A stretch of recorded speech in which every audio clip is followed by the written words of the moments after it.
This year, we brought our kids to Disneyland as a family for the first time. And that sounds awesome, right? It was like in March or April, something like that. I don't know, lose track of time. But we committed in the process the cardinal sin of parenting. And what that sin was is we told our kids about 6 months in advance we were taking them to Disneyland. I'm telling you right now, if you ever take your kids to Disneyland, you tell them the week before, not 6 months in advance. Because you know what we heard every single day for 6 months? When we go into Disneyland, Dad? We going this week? We going today? We going to Disneyland? Are you ready? Let's go. Every single day, it was like we were going to Disneyland. Every single day, they tortured me with their words of anticipation about when are we going to Disneyland. It was a mistake that my wife made, but anyway, that's besides the point. You don't do that with your kids, and some of the reasons why that happens is my kids are too small to understand the value and what time really means. I mean, for them, a day, a week, a month, they have no sense on like what was the difference between a week and a month.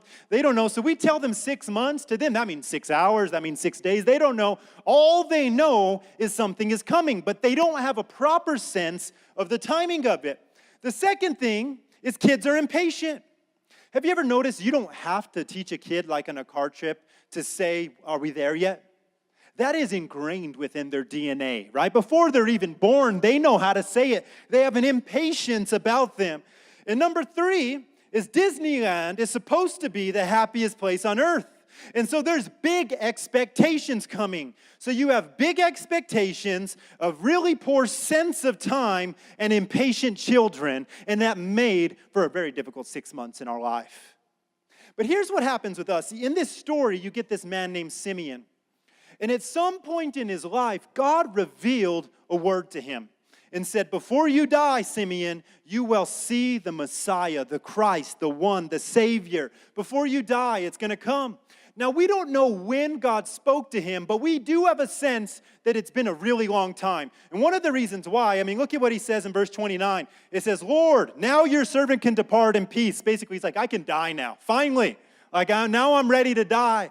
Tradition actually says that Simeon was a very, very old man, and even the Greek Orthodox Church said he was supernaturally old. So we do have a sense that he was really old at the time. I don't know how long he'd been waiting, but it does give an impression that he had been waiting a long time in order to see this word come to pass.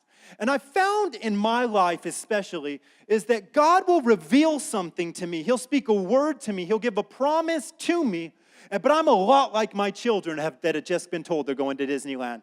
Is that first of all, God's timing is not like my timing. And my sense of time compared to God does not always compute, right? Like he's like, it's coming, but I'm like, when, God? Like any day now, I'm waiting. I don't have a proper sense of when it's going to come. Number 2 is I'm impatient. Any impatient people out there?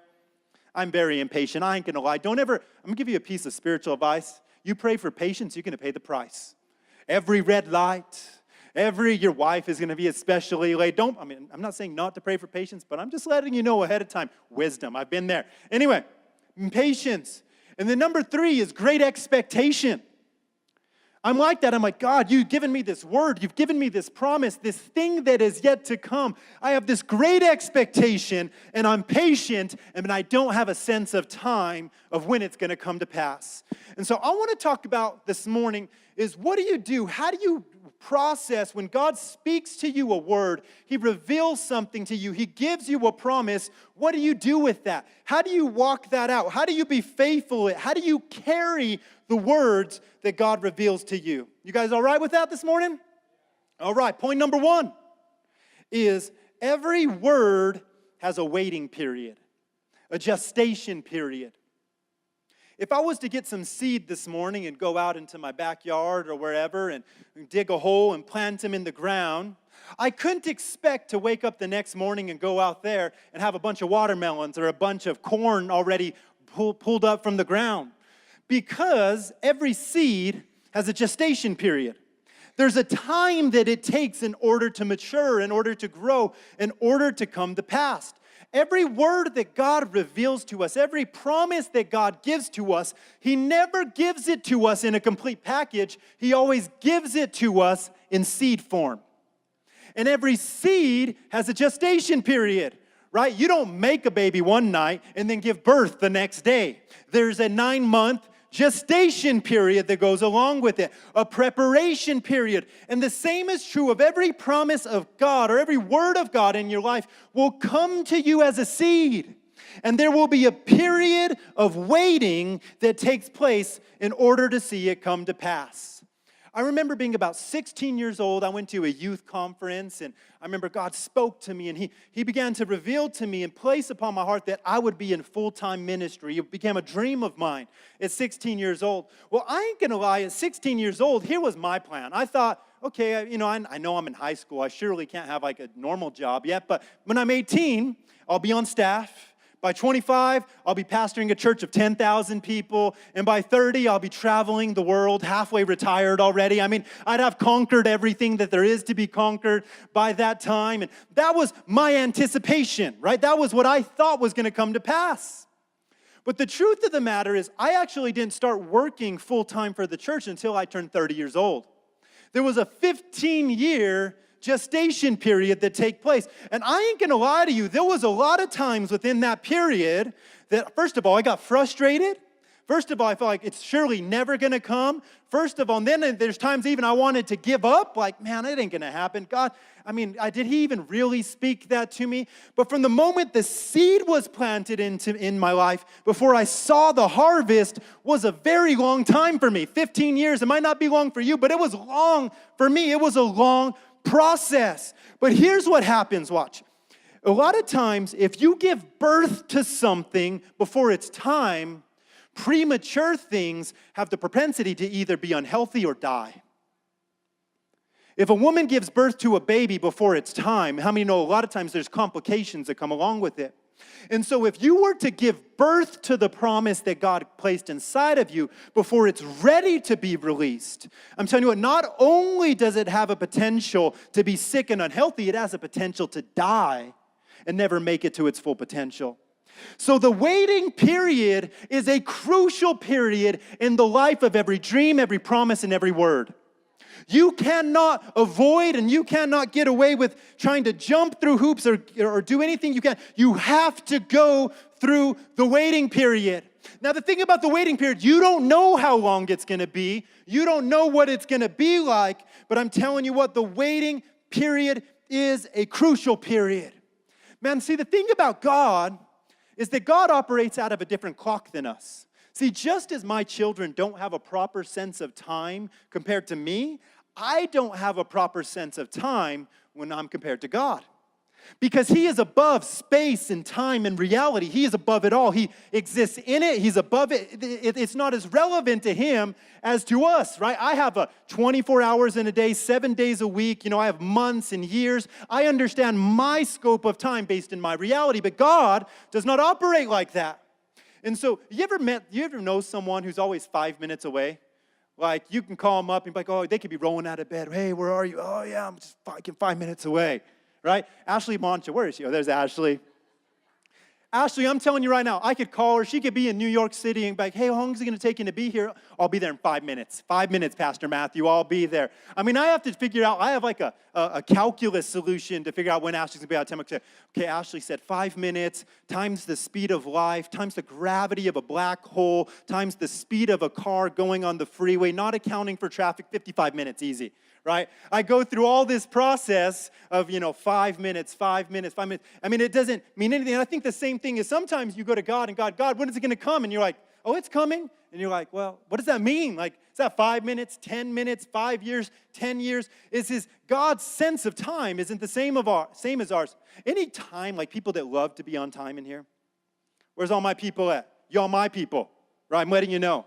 I love time. If I got to be somewhere at 8 o'clock, 7:45, I'm there, man, I'm ready to roll. I always be on time. I tell my wife, if I say we're leaving at 8 o'clock, that means we in the car driving out of our driveway 7:59. I love being on time. Where's all my non-time people? Time's irrelevant, okay. They ain't even raising their hand. They're like, whatever. Want to raise my hand, I will. Yeah, no sense of time or obligation. Our old worship leader, Tony, he struggled with time, I ain't going to lie. I mean, the dude drove me nuts. Is we'd be like, hey, can you meet me at the church at 9:30? And he'd show up at 10. And, the anxiety inside of me, I couldn't handle it. So one time, I said, I'm going to get this guy back. I've had it. I'm going to make him pay. And so we had to meet here at the church, and we were meeting like at 10 o'clock or something on a Saturday to do some project here. And so I said, you know what I'm going to do? I'm not going to show up for 30 minutes. I'm going to show up 30 minutes late. But here's the problem with that. Because I'm so time-oriented, I'm sitting at home. I'm like anxious and nervous. I am hating that I'm not showing up on time, but I'm going to make him pay. I'm going to make him pay. Just wait it out, Matthew. Wait it out. Wait it out. And so I come and I show up 30 minutes late, drive up into the church parking lot. I'm like, yes, he's going to pay for all his many sins. And you know who's not here? Tony Villa's not here. So I get on my phone and call him up. I'm like, hey, where are you? He's like, oh, bro, I'm still at home. I'll be there in 5 minutes. 5 minutes. 5 minutes. He still got me even when I was trying to get him. I think a lot of times we're like that with God as we get this impatience inside of us. Is God gives us a promise and we're like, God, where are you? When are you going to be here? When are you going to be here? And he's like, it's coming. And like, what does that even mean, God? It's coming. It's on the way. I have it. It's prepared for you. And we're like, God, please help me. You're not on time. But just because the word is not here yet does not mean the word is not coming.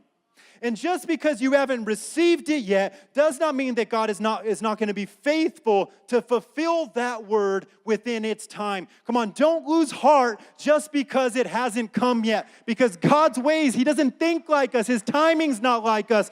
But He will be faithful to His word. Come on, don't give birth to promises before their time. Remember when Abraham got a little bit impatient with God? I know you've called me to be a father of nations, but I ain't got no children. So he went off and took his maidservant, made him his second wife, and had a son outside of his marriage in order to fulfill God's promise. And all it caused was problems in their life. He tried to give birth before his time, and it created chaos. Come on, be patient in the waiting period. Be patient in the pregnancy of God's promises. Number 2 is a lot of times the word will look different than you expected it to look. See, sometimes you receive the promise, but you're disappointed because it doesn't look the way you thought it was going to look. Or sometimes we miss the promise because we're looking for something that God never said He was going to do in the first place. You know, a lot of people missed Jesus in His time because they were looking for a Messiah who would overthrow the Roman government, slaughter nations, take over and conquer the world. But our Messiah came as a suffering servant to die on behalf of our sins. It was not what they expected, so they could not place their mind around a Messiah that looked like Jesus. A lot of times that's what God does, is He brings the promise, but it doesn't look how we thought. You've been praying for your man of God, ladies. Ooh, you've been praying him in. You've been believing for that man. You've been believing for your Boaz. And then you get married, and you turn one day and you look at your husband and you think, God, this ain't it right here.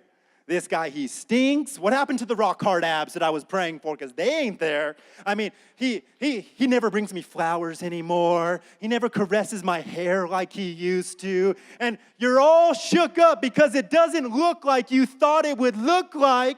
And you're like, God, where are you? Surely I missed you. But just because it doesn't look how you expected it to look doesn't mean it's not from God. Have you ever noticed, husbands, wives, that the things that drive you most crazy about your spouse are the most, actually the best parts of them, and actually the areas you need most from them? I remember when I first got married, I ain't gonna lie, I struggled with like socialization with like other humans. I don't know what to tell you, I had issues. And we'd go to a party, and my natural thing isn't to like shake hands with everybody and give everybody hugs and high fives. It's naturally not, I just wasn't built like that. And so we'd walk into a house, and what would you feel? That elbow, boom, to the rib. You make sure and say hi to some people. Well, thanks, Mom. Thanks for lecturing me here. It would drive me crazy. But you know what I needed to learn? Is how to be more social in front of people. She was bringing out of me the things that needed to come out of me. It was driving me crazy, but it's what I needed, not necessarily what I expected and what I wanted. You following me? God will bring his promises, and they might not look like you think or look like you want, but it's what you need in your life. So Israel wasn't looking for a suffering servant, but the suffering servant is what they needed. They needed salvation from their sins, but they thought they needed salvation from the Romans. I'm telling you, you got to lose some of those expectations because just because it doesn't look like you think. See, sometimes we misinterpret promises and misinterpret the meaning of what they really mean. And see, because the thing about God is that God's ways are not our ways. He doesn't think like us. Look at this, Isaiah 55, verse 8 through 9. It says, "For my thoughts are not your thoughts, neither are my ways your ways, declares the Lord. For as the heavens are higher than the earth, so are my ways higher than your ways, and my thoughts higher than your thoughts." I remember being young, probably like 18, 19 years old, and I thought, you know what? I'm going to make a list of like 5, 6, 7 goals that I want to reach by the time I'm 30. And I remember writing about number 1, best-selling author, New York Times, multi-millionaire, church of 10,000 people, global impact. I had all these things that were on my list of expectations that I thought were going to come to pass. And then I hit 30, and I'm like, ain't none of those things true in my life. Ain't none of those things have come to pass. Ain't none of those things. But here's the thing. Those were my expectations, not God's expectations. And I look back and I begin to realize I'm exactly where God has wanted me to always be. As I've walked with him and as I've taken steps of obedience, it might not look how I expected, but my position in my place is, I believe, right in the middle of God's will for this season in my life. It wasn't my 30-year goal, but it was God's 30-year dream. And I believe I'm on the road and the path that God had always set apart for me. Come on, somebody. Is that just because it's not how you expected doesn't mean it's not God. And then part of that journey also is sometimes within the journey of receiving the word and receiving the promise, you go through pain. You go through pain. I guarantee Pastor Steve and Ann, when they were thinking about the plans that God had for their life, didn't write the word cancer within that plan. It wasn't written in there. They weren't thinking, you know what, I'll do all these things in ministry, and when I get to a certain age, we'll suffer and have cancer, and it's going to be rough. I'm sure they didn't write it out that way. But sometimes along the journey, and I'm not here to give you the reasons why, but sometimes you will go through pain. But does pain mean that God's not faithful? Does pain mean that God's not going to do it? Does pain mean you're not on the right route? No. Sometimes pain is a part of the process. I've learned in life that all the things that I need in order to get me to the mountaintop are always cultivated and learned in the valley. Have you ever noticed that people don't grow fruits and vegetables on the tops of mountains, but near the river at the bottom of a valley? The valley has the most fruitful soil to produce the greatest harvests. We're here praying, God, mountaintop experiences all the time, glory to glory. But we ignore when we're down here is, oh man, this is the devil, this is terrible, this is awful. But there is some fruitful soil down there. If you learn to plant some seed down there, if you learn to be faithful down there in your low periods, I'm telling you what, it'll give you all the strength, the stamina, the endurance, the power you need to climb the mountain and get where God always had you. It might not be how you expected it, but it doesn't mean it's not coming. Number 3 is be careful using God said. Man, I love when God speaks to me. I love hearing the voice of God. I love knowing the voice of God. But I've learned that a God said in the wrong hands can be a very dangerous thing. I remember being a youth pastor, and you would have like 14-year-old couples come to us all the time, and they'd be like, God told us we're going to get married. So here we are, we're a couple now. God said. And the thing about it, God said, that becomes really dangerous. And first of all, I'm like, well, God might have told you, but he didn't, I'm sure, guarantee he didn't tell you today, right? He didn't tell you like right now. And even if he did tell you, I mean, the thing about using a God said, what makes it dangerous is it shuts you down from listening to the voice of counsel. Because if someone came to me and like, you know what, Pastor Matthew, God told me I'm supposed to be a pastor tomorrow. What place do I have to say, you know what, you should probably like work on these four areas in your life. First, right? I have no place to actually speak into them because is my voice greater than God's voice? And the God said shuts the door to counsel. You following me? That's what becomes dangerous with throwing around God said. But the second part that's dangerous is sometimes we can use God said in order to get the things that we want. We manipulate the word in order to get it. Like those young couples that would come to me. Just because God is revealing something to you does not mean today, right? They manipulated the word to get what they always wanted in the first place. They manipulated the God said to fulfill the lusts of the flesh. You following me? And so you have to learn is just because God said doesn't mean today, doesn't mean it's going to be how you want it to be. You have to learn to interpret what those words actually mean. And so here's 4 pieces of advice for using God said moment. Number 1 is I've learned I got to keep most God said moments to myself. God said moments to myself. You know, after this story about Simeon, Mary, the Bible says that Mary treasured all these things in her heart. The Bible doesn't say she walked around Nazareth, hey, I'm the Messiah's mom now. Y'all better listen to me. This kid here, he's the Son of God, and God chose me. She didn't walk around throwing it out there, letting everyone, oh, God told me I'm going to be the mother of Jesus. She didn't do any of those things. She treasured them in her heart, right? And a lot of times when God speaks to us, we got to learn that it doesn't mean just because God speaks to us, doesn't mean we have to let the world know everything about our personal revelation or dream. You got to be careful with those things. You got to cherish those things. I have keywords that I've never spoke to anybody because they're from God, not from me to everybody else. Cool. Number 2 is that don't manipulate a God said to get what you want. Don't manipulate a God said to get what you want. It's easy to twist the word to actually get the things we want. I already kind of shared that. Number 3 is that God speaking does not mean that spiritual counsel is irrelevant. Does that make you guys follow me? Just because God revealed something to you does not mean the spiritual counsel and people in your life, your parents even, are irrelevant and they have no place. And number 4, probably my favorite one, is don't use I'll pray about it to say no but sound spiritual. Don't use I'll pray about it to say no, it sounds spiritual. Hey, can Pastor Matthew, can I help you do this thing? And I'm like, I'll pray about it. I'll pray about it. Ever heard someone do that to you? Like, ever had someone come to a moment, hey, you want to help volunteer on the greeting team? Like, I'll pray about it. I'll pray about it. They just say no and trying to sound godly, right? Like that's all they're trying to do. And so don't try to sound spiritual. If you don't want to do it, just say no. All right, number 4 is that God builds people before he builds dreams. God builds people before he builds dreams. When God speaks to us, we rarely have the character, the maturity, the faith, and the capacity to walk it out in that very moment when he actually reveals it to us.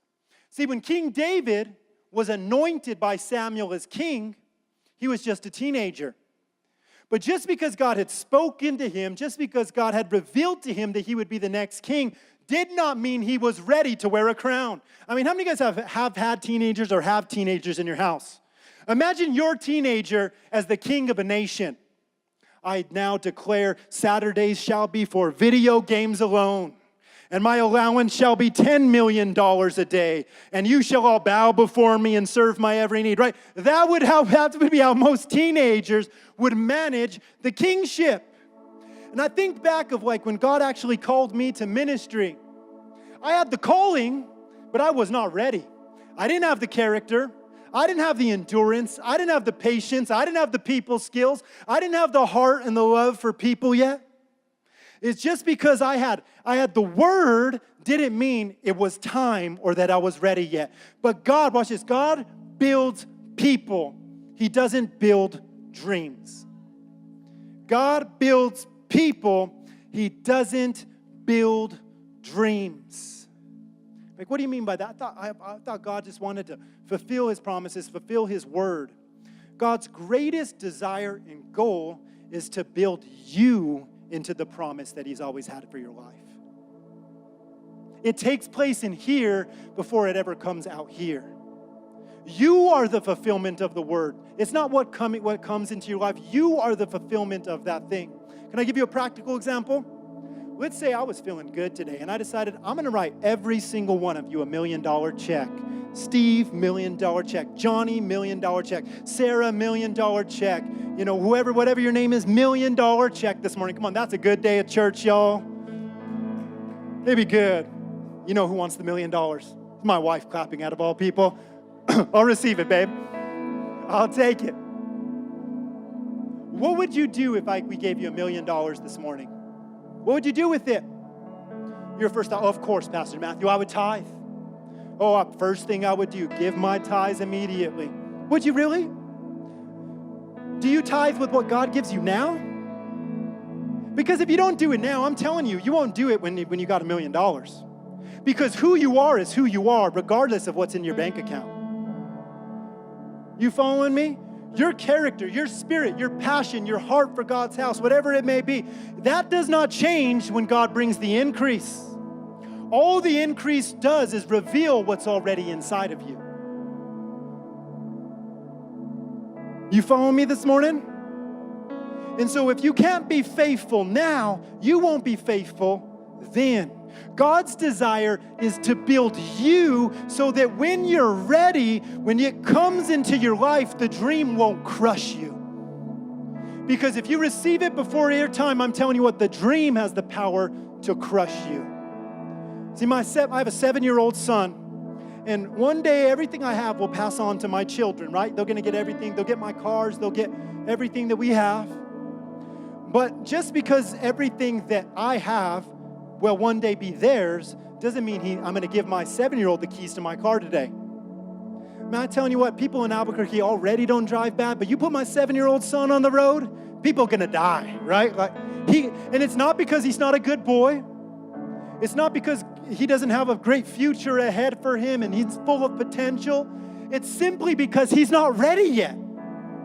He needs to be built into the man who is responsible enough to hold the keys in a good and safe way before he's ever going to be allowed to drive the car. And it's the same thing with us. Before God ever releases you into the dream and purposes and plans in your life, He's going to build you up in here, in your heart, in your spirit, in your life, so that one day when you walk into it, you'll be ready and not kill somebody along the way.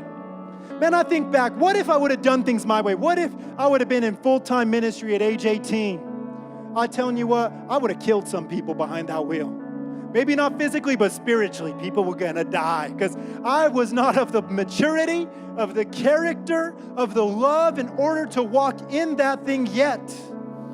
We know the other day we found a message of mine from 10 years ago. And I tell you what, Lord Jesus, I'm surprised that God didn't strike me at the moment. It was bad, really, really bad. My wife was laughing, it was messed up, and it was a terrible moment in my life looking back 10 years from now. But you know what I'm okay with?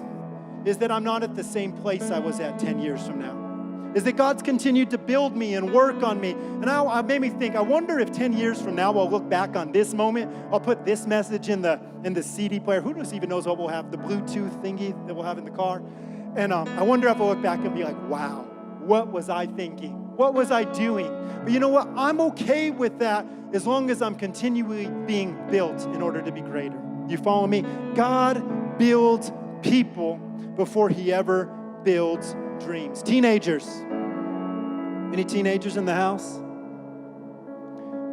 See, you think that when you get a wife, when God brings you a girlfriend, when God brings you your man or woman of God, then you'll stop sending DMs on your Instagram. Then you'll stop Snapchatting all the ladies. Then you'll change once it comes. But who you are is who you are, whether you're single or whether you're married. Your sins don't change whether your circumstances change. I've learned that in life. Where you're at is where you're at. You think just because your circumstance changes, your heart's going to change? Come on, you got to prepare yourself now for the person you're going to be in the future, for the person you're going to marry in the future. All of those things, you got to be ready now in order to walk into it. I'm getting stuck. We got to keep going. All right. Come on. Yeah. And the last one, kind of tying it all together. So what do you do while you're waiting on a word? How do you wait on it? What do you do in the process? The number one thing to do when you have a word from God that you have yet to see fulfilled is prepare yourself. Prepare yourself. If you're single, you can prepare yourself to be a husband or wife today.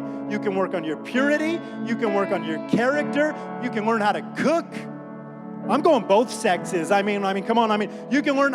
You're like there in your room, and if your room is full of dirty clothes, and you just, if you still do the sniff test, oh, it's clean. I don't think you're ready yet. I'm letting you know. I can't promise say you're ready for sure. That's a sure sign. You got to learn to do some laundry. You can prepare some things in your life before you ever walk it out. You following me? Work on you now. You want to be a pastor one day? Don't expect just to, one day me to walk up to me. You know what? I want you to preach next Sunday. Because it's probably not going to happen that way. You know how it's going to happen? You can learn how to lead a small group. You can learn how to be faithful in a small setting, in a little setting, and continue to build from there, build within, and then one day it's just going to flow naturally out of you. You want to own a business one day? Start by honoring your boss. But you don't understand. My boss is a jerk. I hate him. He's always mean to me. Well, start by showing up on time. Start by being faithful. Start by having a good attitude. Start by doing above and beyond. If you can't serve a boss today, why would God make you a boss tomorrow? Come on, somebody. It's got to be within your life. You have to become the promise before you ever walk out the promise. The second thing you can do is you got to learn to pray and keep praying over that thing. How many people have had a dream, had a promise, had a word from God, but somewhere along the way, the fire of it lost its fire. They lost their passion for it. They lost their dream for it. You know how you keep the dream alive? You know how you keep the hope alive? Is you continue to bring that thing before God until you die, until you see it come to pass. You keep bringing it to God. You keep praying over that thing. You keep believing for that thing. You look at Simeon. Where was Simeon when the word came to pass? He was in the temple seeking God. He continued to seek God and go to the temple and be faithful all the days of his life until he saw the word come to pass. As you pray, God will work on you. He will refine you. He will purify you. He will strengthen you and keep that fire for the dream alive. And number 3 is honor where you are today, because every season has a purpose. Honor where you are today because every season has a purpose. If there's like one thing that I know that I've learned in my life is this: promotion never comes through a path of dishonor. Promotion never comes through a path of dishonor. You ever seen somebody, I hate my job, so I'm going to quit and just go somewhere else. And what happens? They get to the next job, and they hate their job, and they quit somewhere else, and they hate their boss, and they go through this again and again and again because they think the boss is their problem, but really they're the problem. If you want God to take you to the next level, start by honoring where God has placed you today. It may be a little, but honor it. Man, I got $100 in my bank account, but I'm going to honor God with that. I got $1,000 in my bank account. I'm going to honor God to that. I have a job that I don't love that much and a boss who's not that kind, but I'm going to honor them. I'm going to be grateful for that. I'm going to honor where I am today because every season has a purpose. One last story. I remember me and my wife, we went through a season of just tremendous financial struggle. And it was difficult and rough, and you know what? In that season, we still were faithful to tithe. We were still faithful to even give spontaneously, but it was just so frustrating because it just felt like we never had enough, and we were just lacking and struggling, and we struggled to pay the bills. And I remember just one day I just got so frustrated with it. I was like, I'm out of here, God. I'm going for a run. I'm out of the house. Just need to let off some steam. And I started going for a run, and I was just being a crybaby. I ain't gonna lie. I was like, God, what's your problem? How come you brought me here to die? Like, that's how I felt. Like, how come you can't take care of the bills, God? Like, what's your problem? I've been faithful. Where are you? And the voice, I'm telling you, as strong as I think I've ever heard God speak to my life, he spoke to me, and he said, right now, you're believing me for hundreds of dollars to pay your bills and have enough gas in your car and just to do basic things. You're believing me for hundreds, but a day is coming where you will believe me for thousands, for tens of thousands, and for millions. And he said, if you can't handle the hundreds now, in the seasons to come, you won't be ready. I'm preparing your faith today for where I want to take you in the future. I repented. It's like, okay, Jesus, I'm all right. We'll make it. He was faithful. He provided. I've even seen some of that word come to pass in its season. But be faithful with wherever God has you planted today. Because every season has a purpose, including the valleys and the low seasons of your life. Amen? Let's stand.